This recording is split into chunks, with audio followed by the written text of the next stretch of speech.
Well, on the African scene in North Africa precisely, mediators have suspended Sudan's ceasefire talks indefinitely this time. Now, for the war in Sudan, we'll have to go back to 2 weeks and 5 days ago on November 22nd, when Martin Griffiths, the UN relief chief, expressed grave concern about the protracted conflict in Sudan, emphasizing the devastating impacts on civilians in Darfur and the continued lack of humanitarian access to Khartoum.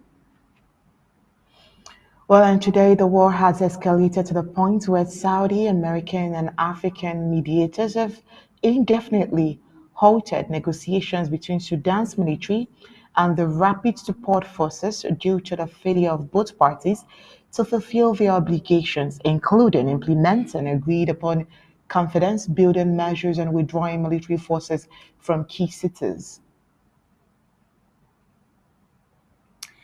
Now, owing to this report, we're wondering, does this mean not even these powers, I mean the US, Saudi, and the rest of African powers, does this mean they cannot intervene and proffer a solution to the war in Sudan? Because as we speak, the war is still ongoing in Sudan. What does this now mean for other nations looking up to the US to bring solutions to their war torn nation?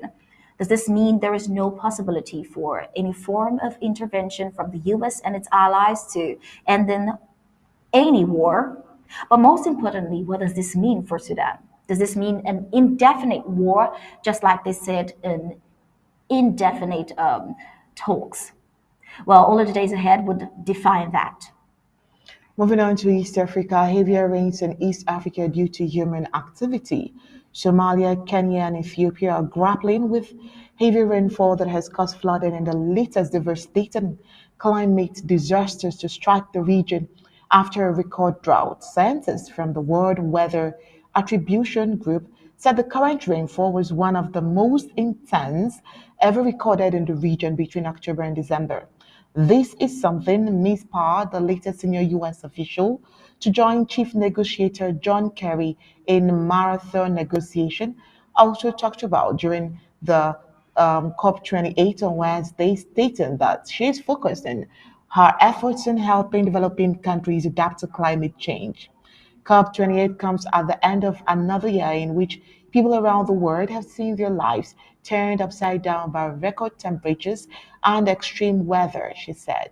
Now, Ms. Parr, giving an example, says the catastrophic drought and now devastating floods in the Horn of Africa, as well as the hottest summer ever measured, not leaving it there, but further proposing a solution to it. She said, we need to do more to tackle the climate crisis, and we are doing it. Well, isn't it good at least to hear verbally that actions are being put in place to curb the global climate crisis? We can only hope for likewise actions to come out of this year's COP28. What's happening in Southern Africa, Zambia? Well, just 11 days ago, after a landslide in the Chingula region north of the capital, Lusaka, Zambia, with 30 miners trapped in the mud caused by torrential rains, emergency services were called in to find the persons covered in the landslide, but none was found until on Thursday when the first person, a 49-year-old man, was pulled out of a collapsed tunnel at the Cooper's mine near Chingula on Thursday. Unfortunately, a boy was also recovered. The survivor is reported to now be in the hospital. In total, 10 more victims were recovered from the rubble, with efforts still being made to retrieve the suspected 27 others. Well, in West Africa, Libya, exceptional archaeological discovery. Switzerland returned an ancient statue to Libya. Now, isn't this something historic? This thing that is so historic happened just last week. Well, it's still making rounds, especially for archaeologists. A 19 centimeter high sculpture dating from the period between the 1st century BC and the 1st century AD, and from forensic research, most likely comes from the archaeological site of the ancient city of Cyrene in the Cyrenaica region in current Libya, reaches Libya again. Well, this sculpture was discovered in 2013 as part of an inspection in a customs warehouse in Geneva and was handed over to Bern on Tuesday by the director of the Federal Office of Culture at the Libyan embassy in Switzerland.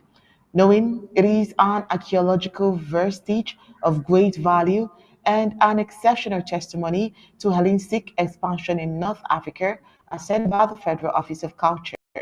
Oh, well, you might wonder why then did Switzerland return this historic treasure back to Libya?